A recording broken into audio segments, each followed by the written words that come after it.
ich habe festgestellt, das ist im Leben immer die Erwartungshaltung. Ich dachte halt so, okay, ja cool, jetzt ist das Bettgestell drin, jetzt stehen die ersten Möbelblöcke, jetzt ist er dann fast fertig. Und wenn Pustekuchen. ein Scheiß.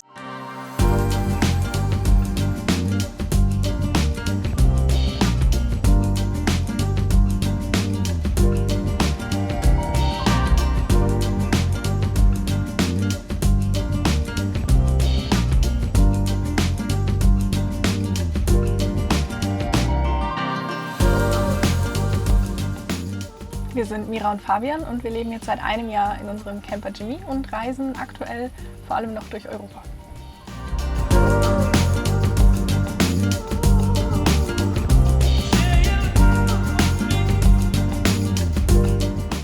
Also das ist ein Fiat Ducato aus dem Jahr 2008 und es ist der Jimmy. Und Jimmy hat 6.000 Euro gekostet und wir lieben Jimmy. Er hat 120 PS und das ist super. Und was auch super toll ist, wir fahren ihn gerade sehr sparsam, weil wir Zeit haben und natürlich auch aufs Budget immer schauen dürfen, wenn wir sehr viele Kilometer fahren in kurzer Zeit. Und das machen wir gerade.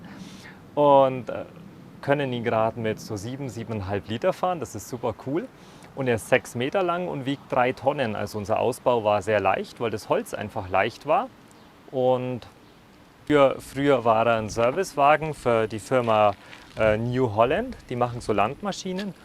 Und das haben wir noch drauf gelassen, weil ich finde, das schaut relativ cool aus, weil es wirkt so unauffällig. Also wenig Leute checken, dass es ein Camper ist. Und sonst wäre er halt einfach nur weiß.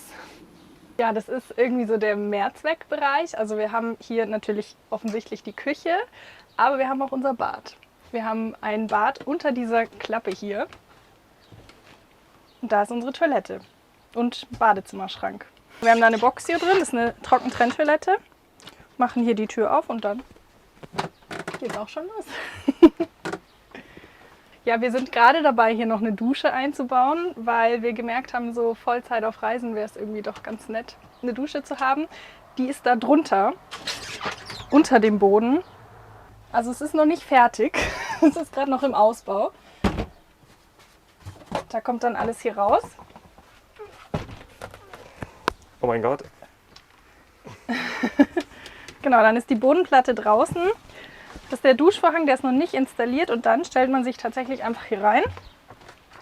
Der Duschvorhang, der soll dann wie so ein Schlauch hier hochgehen und es ist natürlich jetzt sehr eng und jetzt nicht irgendwie eine Luxusdusche, aber einfach, dass man sich halt mal an so einem heißen Tag wie heute irgendwie kurz abduschen kann und sich nicht ganz so eklig fühlt. Wir haben dann einen großen Frischwasserkanister noch, da hatten wir auch schon einen, der war aber leider undicht, deswegen brauchen wir jetzt einen neuen und dann so eine Dusche mit Tauchpumpe und dann kann man den einfach hier hinstellen, quasi die Dusche da reinhängen und dann hier mit der Duschbrause sich abduschen.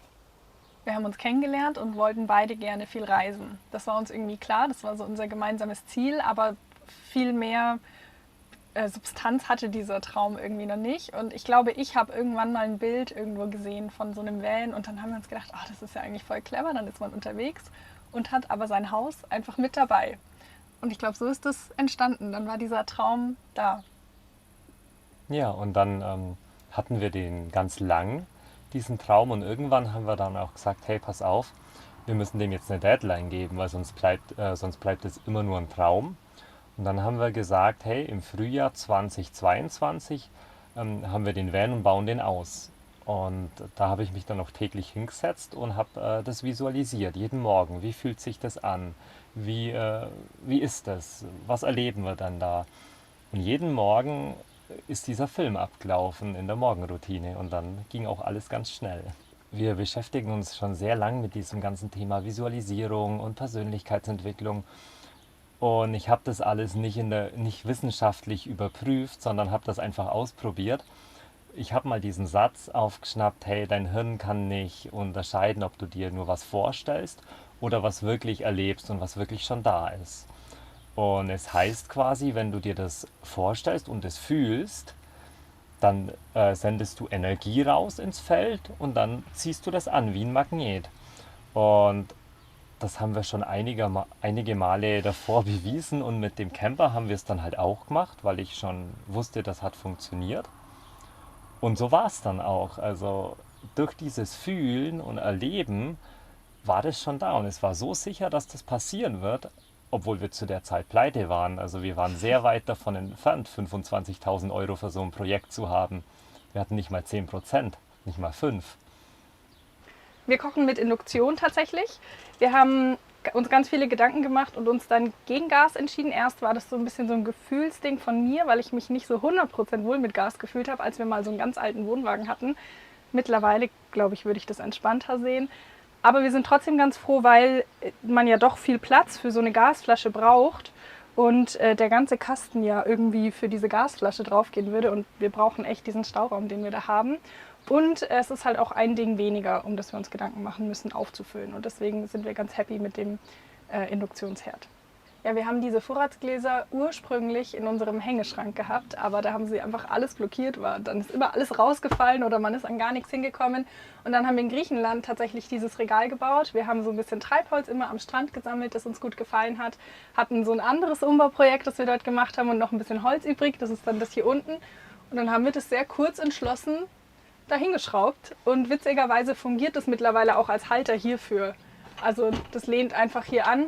Wir hatten da mal ursprünglich hier so einen Haken und haben das so eingehängt, aber das ist halt dann mit der Zeit auch locker geworden und deswegen hat das jetzt doppelte Funktion.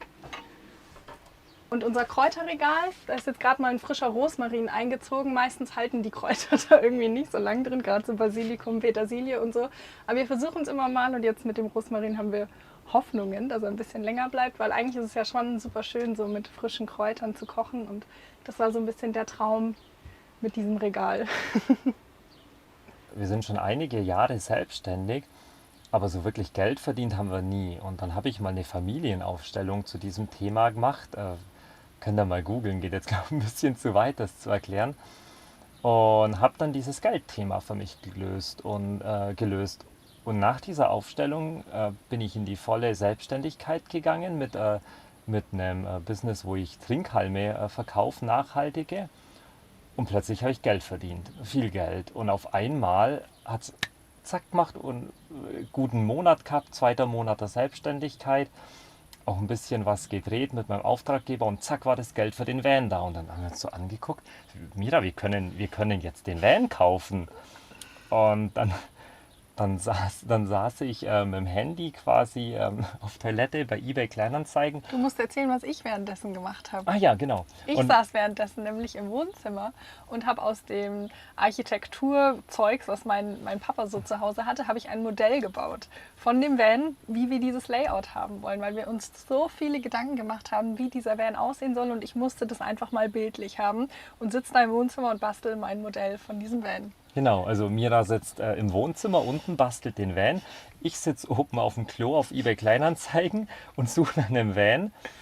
Und wie aus dem Nichts dachte ich mir, hey, jetzt guck doch mal in der Kategorie Fahrzeugteile. Vielleicht hat den ja jemand in Fahrzeugteile reingestellt und nicht in Fahrzeuge. Und macht es und sehe sofort diesen Van und wir haben immer gesagt, der wird 6.000, wir kriegen einen für 6.000 Euro. Sehe diese Anzeige, Fiat Ducato ist genauso wie wir wollen, mit Heckfenster, wie wir es wollen, 6.000 Euro. Und dann Gänsehaut und dann rufen wir da an, sind hochgefahren. Der Typ hat dann auch nicht mehr verhandeln, der Typ hat dann auch nicht mehr mit sich handeln lassen. Also es waren 6.000 Euro, wie wir das gesagt haben, nicht weniger. Und dann war der Jimmy da. Und plötzlich am 31.12.2021 stand dann unser Traum auf dem Hof. Oh, geil war's. Ja, wir haben ein relativ tiefes Waschbecken, weil wir gesagt haben, wir wollen einfach relativ wenig auf Campingplätze und einfach dann das Abspülen ist hier drin wesentlich einfacher und haben den Wasserfilter verbaut, also es ist alles Trinkwasser, was aus unserer Leitung kommt. Das war uns auch ganz wichtig, dass wir einfach da auch nicht irgendwie noch zusätzlich Wasserflaschen lagern müssen oder so und einfach bedenkenlos jedes Wasser trinken können. Und dann haben wir natürlich auch noch einen Kühlschrank, einen relativ großen, der hat 90 Liter mit Eisfach, ist jetzt gerade ein bisschen leer geplündert. Genau, aber ist auch ein bisschen Platz für ein Eiswürfel und so weiter.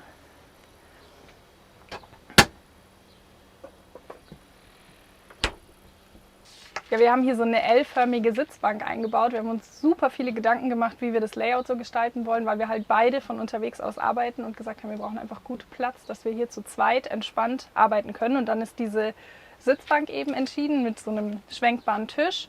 Ursprünglich war auch der Plan, dass wir uns nochmal so einen zweiten Tisch holen und den irgendwie da vorne befestigen und dann beide jeweils an einem Tisch arbeiten können, weil der ist zu klein für uns zu zweit am Laptop.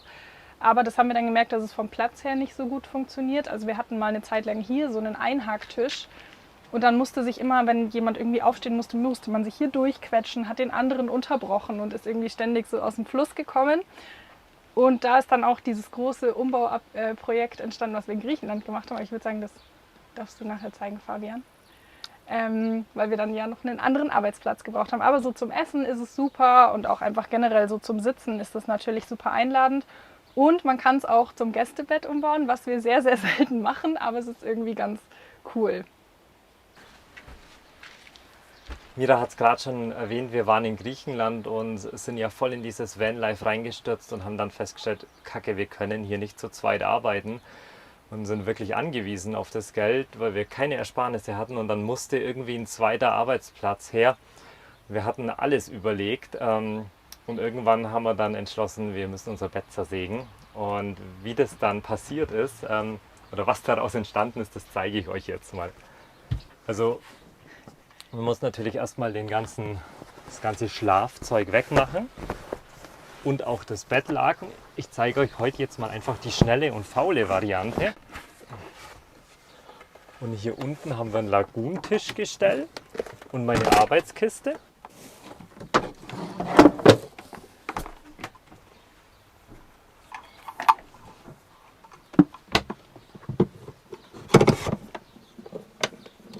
Und dann kommt der hier drauf.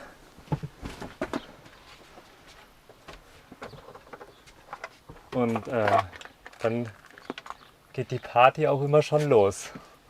Wir haben 3 verschiedene Standbeine sozusagen. Das eine ist eben, wie gesagt, Fabians Tätigkeit als Vertriebsdienstleister, vor allem für diese Trinkhalmfirma.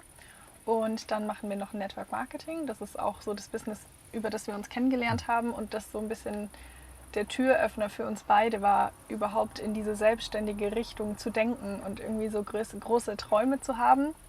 Und dann haben wir natürlich noch den YouTube-Kanal und bauen da halt noch so ein bisschen dieses Social-Media-Thema aus. Also ja, ich denke, so der neue Begriff dafür ist ja Content Creator. Also wir machen zum einen die Videos auf unserem Kanal, aber wir produzieren auch Content für Firmen, mit denen wir zusammenarbeiten, die dann wiederum auf ihren Plattformen nutzen können. Und diese Decken hier, die haben wir, weil unsere Polster irgendwie ein bisschen provisorisch gestaltet sind, sodass man sie gar nicht waschen kann. Die sind nämlich einfach hier auf so Holz getackert. Wir haben uns für die Polster meine Oma zur Hilfe genommen, weil die einfach sehr begabt ist mit diesem Nähzeugs, aber mit diesem Stoff ist sie halt so ein bisschen an ihre Grenzen gekommen und wir haben auch tatsächlich ein bisschen zu wenig gekauft, sodass es nicht funktioniert hat, dass wir halt welche mit Reißverschluss machen, die man dann waschen kann. Und dann haben wir das halt so aufs Holz getackert, was prinzipiell ja gar kein Problem ist, aber für die Sitzflächen haben wir dann halt noch diese Decken gemacht, dass halt, wenn doch mal was drauf tropft oder so, dass man es waschen kann. Und man sieht es aber auch echt, diesen Farbunterschied hier. Ist es schon gut genutzt. Also da haben die Decken auch schon einiges abgehalten an Dreck, was sonst auf den Polstern gelandet wäre. Genau, wir haben hier vorne so eine Luke eingebaut als Notfallausstieg, dass man, wenn man irgendwie mal nachts schnell weg muss, dass man da durchklettern kann. Aber wir nutzen das auch gern einfach, um noch mal ein bisschen mehr Licht reinzulassen. Man kann die auch komplett aushaken, was ganz gut ist, weil die von hinten nicht so schön ist. Dann kann man die einfach hier vortun und hat hier dann quasi nochmal so ein Fenster. Aber wir hatten uns schon sehr bewusst für diese Trennwand entschieden, weil wir einfach irgendwie einen separaten Raum haben wollten, vom Wohngefühl her. Und wir sind auch beide im Coaching und haben immer wieder mal Sessions, wo es irgendwie wichtig ist, dass man so ein bisschen Privatsphäre hat. Und dann ist es irgendwie ja so der einzige Weg, in einem Van eine Wand zwischen sich zu haben. Deswegen war das auf jeden Fall eine gute Entscheidung. Sieht vielleicht nicht elegant aus, aber es funktioniert. Und es funktioniert auch wieder zurück. Ich bin so ein Typ, wie glaube viele mittlerweile, auch junge Leute, schnelle Ergebnisse. Und das Internet suggeriert uns, es geht alles super einfach, es geht super schnell und keine Ahnung, du lädst ein Bild auf Instagram hoch und bekommst Likes und wirst belohnt. Und ich bin ein sehr ungeduldiger Typ und das Thema war halt, wir hatten dann diesen Van Und da war halt nichts mit Ungeduld. Und ich dachte aber trotzdem, hey, wir müssen so schnell wie möglich fertig werden, müssen so schnell wie möglich fertig werden. Und dieses innere Gedankenkarussell, schnell fertig werden, schnell fertig werden, schnell fertig werden, das treibt dich halt, weiß ich nicht, zum Teufel, wenn du einfach in einem harten Wochenende Vollgas mit 20 Stunden 2% schaffst. Ähm, und dann hatten wir uns auch Deadlines gesetzt, wann wollen wir denn fertig sein, ähm, haben also Erwartungshaltungen gehabt und nebenbei noch eine Selbstständigkeit aufgebaut mit eben nachhaltigen Trinkhalmen verkaufen, also als Dienstleister zwar nur, aber trotzdem kein Angestellter mehr sein. Und wir haben ja auch das Geld für den Ausbau im Prozess noch verdienen müssen. Also wir haben dann den Camper gekauft und dann waren noch so ein bisschen Puffer da für die ersten Materialien, aber im Endeffekt mussten wir halt immer noch so richtig Gas geben, damit mehr Geld kommt, damit wir weiter ausbauen können. Und es war halt dann irgendwie so, es hat sich so gegenseitig irgendwie so ein bisschen befeuert. Also einerseits dieser Drang, jetzt schnell fertig zu werden und dann halt aber dieses, okay, aber erstmal muss man halt auch noch arbeiten, damit dann genug Geld da ist, damit man weiterbauen kann. Ja, voll. Und es war dann auch so es ist immer, ich habe festgestellt, es ist im Leben immer die Erwartungshaltung. Ich dachte halt so, okay, ja cool, jetzt ist das Bettgestell drin, jetzt stehen die ersten Möbelblöcke, jetzt ist er dann fast fertig. Und wenn Pustekuchen. ein Scheiß, Entschuldigung, also es war echt, es war noch so viel zu tun. Also ich dachte bei Stunde 500 von insgesamt 1000 Stunden, was der Ausbau gedauert hat. Ähm, Mira hat schon auch ausgebaut, aber hat hauptsächlich die YouTube-Videos dazu geschnitten. Und ich, Und noch nebenher angestellt gearbeitet, die ersten 4 Monate. genau, also Mira hat zu der Zeit noch in der Pflege gearbeitet und jemanden betreut, der 24 Stunden gepflegt werden musste. Und dann allein da dieses Ding zu machen und irgendwann war halt der Akku leer.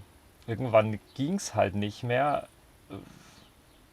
Und dann sind auch die Ausraster, die Ausraster sind dann auch häufiger gekommen, wo irgendwie Werkzeug durch die Gegend geflogen ist und irgendwann so bei den letzten 90% ging einfach nichts mehr.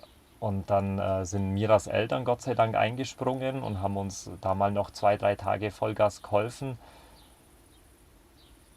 Und irgendwie habe ich da das erste Mal in meinem Leben gemerkt, okay, wann ist denn gut? Und wie viel kannst du denn deinem Körper auch zumuten und auch deinem Geist? Aber auch wie wichtig es ist, irgendwie dem Prozess auch Zeit zu geben und auch wirklich die Schritte zu genießen. Also eigentlich war ja dieser Ausbau auch was, wo wir uns total drauf gefreut haben und was wir dementsprechend auch genießen wollten. Aber dadurch war es halt schwer, das zu genießen, wenn da so hohe Erwartungen dran geknüpft sind und man einfach das mit so negativen Emotionen fast schon verbindet, dann macht es halt keinen Spaß. Und das war rückblickend eigentlich schon ein bisschen schade, weil wir ja schon gern diesen Prozess natürlich gern genießen wollten. Jetzt zeige ich euch mal, was wir hinten so in der Garage haben. Auf die Garage habe ich mich tatsächlich am meisten gefreut auszubauen, weil mir haben diese minimalistischen, cleanen Garagen immer gut gefallen. Aber wenn du mal ein Jahr drin wohnst, dann ist das nicht mehr so minimalistisch und clean. Ich fange mal hier rechts an. Also wir haben hier oben einfach Platz für unser Gemüse. Dahinter sind unsere kleinen Klappstühle. Wir haben eine Klimaanlage dabei, da sind so Schläuche. Und das haben wir neulich noch gebaut, weil wir noch ein zusätzliches Faltsolar haben mit 220 Watt. Und das hat dann so einen Doppelstock hier bekommen. Und da drin ist unser Wasser, das wir jetzt dann auffüllen dürfen. Wir haben 125 Liter Frischwasser und können das auch trinken, hat ja die Mira schon gesagt. Und haben noch einen Gaskocher und hier, also einen Gaskocher für Notfälle und hier Ersatzkartuschen.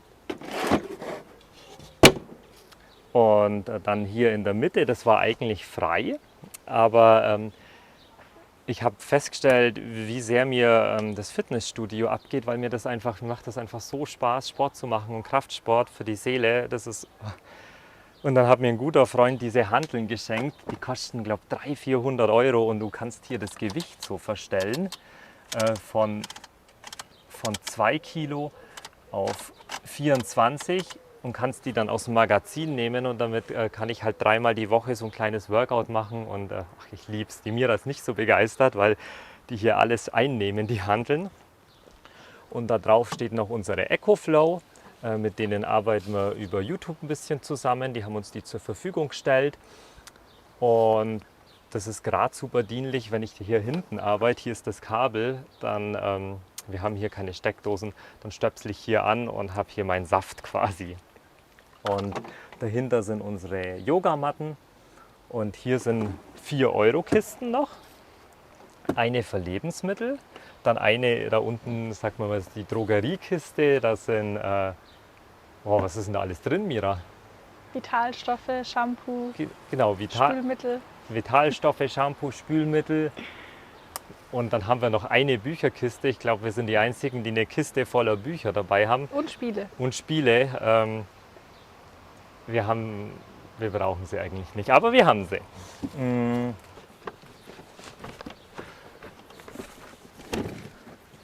Also was bisher super funktioniert. Für innen haben wir noch nicht die perfekte Lösung. Aber draußen reicht es quasi dann, wenn man einen Schlauch anschließt und dann bläst sie quasi rein. Und eigentlich bekommt sie den anderen jetzt auch noch. Und da hat EcoFlow quasi dieses Ding mitgeliefert, aber ich habe jetzt schon viele Leute gesehen, die sich das dann quasi mit, wie sagt man dann? Das ist eher als Schablone gedacht. Genau, mit einem 3D-Drucker oder so. Und wir müssten dann das quasi auch noch bedecken. Das haben wir mit einem Holz gemacht, keine Ahnung, wo das gerade rumschwirrt. Einer davon saugt jetzt quasi die warme Luft raus und der andere bläst kalte rein. Und ich habe es schon mal gemacht, es hat schon so 8 Grad, 9 Grad Temperaturunterschied gemacht. Thema ist halt ein bisschen das mit dem Aufbauen, das ist noch nicht die Idealität, aber so würde das dann ausschauen. Und das ist für uns halt vor allem dienlich, weil in so einer 40-Grad-Büchse arbeitet es sich halt nicht so angenehm. Ja, wir haben dann den Van fertig gehabt und damit war natürlich dieser Traum groß, okay, jetzt geht's endlich los, jetzt geht endlich das Vanlife los, das, was wir so lange uns ersehnt haben. Und dann ist erstmal wie so eine Seifenblase für uns geplatzt. Irgendwie war der Start ein bisschen holprig. Es war überhaupt nichts Dramatisches eigentlich. Es waren irgendwie so Kleinigkeiten wie, der Stellplatz war nicht so schön, wie wir uns das vorgestellt haben. Das Wetter war nicht so gut, wie wir uns das vorgestellt haben. Und wir haben unsere Lieblingszahnpasta zu Hause vergessen. Also überhaupt nicht schlimm. Aber es hat uns so aus der Bahn geworfen. Vor allem den Fabian, bei dem ist irgendwie wie so eine kleine Sinnkrise gestartet, weil natürlich jetzt dieses große Ziel erreicht war. Und dann war halt die Frage so, was jetzt? Und es hat sich tatsächlich ein paar Monate durchgezogen. Es war nicht immer dramatisch, natürlich waren super schöne Momente dabei, aber es war schon so, dass wir gemerkt haben, okay, krass, irgendwie dürfen wir uns jetzt nochmal so neu finden, weil dieses Ziel, das haben wir halt jetzt nicht mehr als Anker. Wir brauchen jetzt irgendwie wieder was Neues. Und es gab schon Momente, wo wir uns echt gedacht haben, boah, ganz ehrlich, es ist uns einfach alles zu nervig. So ein Van, der bringt zwar viel Freiheit, aber er bringt natürlich auch so ein paar Aspekte, die man halt in einem Haus nicht hat. Man muss halt immer gucken, wo kann man stehen. Man muss gucken, ist mein Wassertank voll. Man muss gucken, okay, muss ich den Klokanister mal wieder leeren. Und das alles kombiniert mit dem, was in uns passiert ist, war echt teilweise heftig. Und es gab wirklich einen Moment, wo ich gesagt habe, boah, vielleicht soll es das gerade nicht sein. Und wir brauchen jetzt irgendwie doch eine Wohnung, haben überlegt, ob wir uns ein Ferienhaus oder sowas irgendwo holen. Aber wir haben dann gemerkt, dass das nichts ändern würde, weil die Prozesse würden trotzdem in uns weitergehen und wir würden nur irgendwie vor ihnen weglaufen und irgendwie, denen versuchen zu entfliehen, aber die sind ja trotzdem in uns und wollen ja trotzdem angeguckt werden und trotzdem gelöst werden. Und das war dann auch der Moment, wo wir das Coaching begonnen haben und gesagt haben, hey, wir schauen da jetzt einfach wirklich hin, wir arbeiten mit dem, was da ist und gucken mal, was uns das eigentlich so sagen will, weil es hat ja einen Grund, warum diese Gedanken und Emotionen und Schwierigkeiten auch da sind. Ja. Jetzt zeige ich euch noch die Technik, die ist hier drunter. Kommt mal rein. Wir haben hier uns so eine All-in-One-Akku-Box gekauft von Active und wir dachten, wir sind super intelligent damit. Das Ding ist, unser Solarregler war kaputt und keiner hat das gecheckt, weder Leute von Active noch wir, was es denn ist. Und dann hatten wir das erste halbe Jahr, als wir hier ins Vanlife gestartet sind, und dringend arbeiten mussten und Geld verdienen mussten, absolut immer Stromprobleme und Laptops konnten nicht geladen werden im Worst Case und dann hat die wieder gepiepst und gemacht. Und irgendwann fand man dann raus, dass es der Solarregler ist. Und dann hat uns Active Gott sei Dank nach Griechenland einen zusätzlichen geschickt und dann ging auch alles und den konnte man dann auch mit App kontrollieren, wie viel reinkommt und es hat einfach funktioniert. Und es war so ein Geschenk, wenn das einfach funktioniert hat. Und das Ding hat 240 Ampere und knapp 3 kW Akkuspeicher. Und über also die Solarplatten, das sind zweimal 190 Watt. Also es kommen knapp 400 Watt rein, dann hinten noch mit dem Zusatzmodul nochmal 200 Watt. Brauchen wir aber eigentlich nicht, weil das passt schon. Und wenn es mal richtig schlecht Wetter ist, dann müssen wir, oder wenn wir richtig lang kochen, dann brauchen wir den Gaskocher. Wenn der Induktionsherd mal so eine Dreiviertelstunde läuft, dann wird diese Akkubox zu heiß und kann die Hitze bei uns nicht mehr abtransportieren und dann piepst es ganz laut und dann macht das Ding gar nichts mehr, weil der einfach 2 kW zieht, wenn du da irgendwie 2 Platten oder sowas hast. Darum ist es nicht ganz ideal, aber es motiviert uns in der schnellen Küche zu kochen.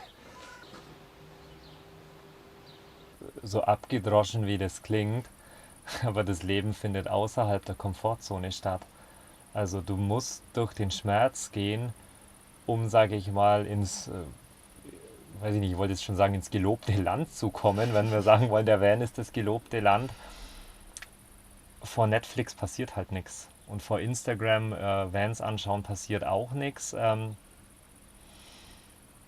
Man muss halt einfach auch mal Gas geben. Und was ich finde, was ultra unterschätzt wird, ist, dass du kreierst das erst im Geist und dann im Außen, wenn du die ganze Zeit denkst, ich schaffe das nicht und ich kann nicht in einem Van leben und das ist so schwierig und du dann aber trotzdem machst, dann rennst du die ganze Zeit mit dem Kopf gegen die Wand. Also du musst diese Tür öffnen und dran glauben und dann aber auch gehen. Also so, ich denke, das ist ein 50-50 Ding. Vorstellung und Gas geben und dann kommen Momente. Also ich hatte das auch. Ich habe gesagt, hey, ich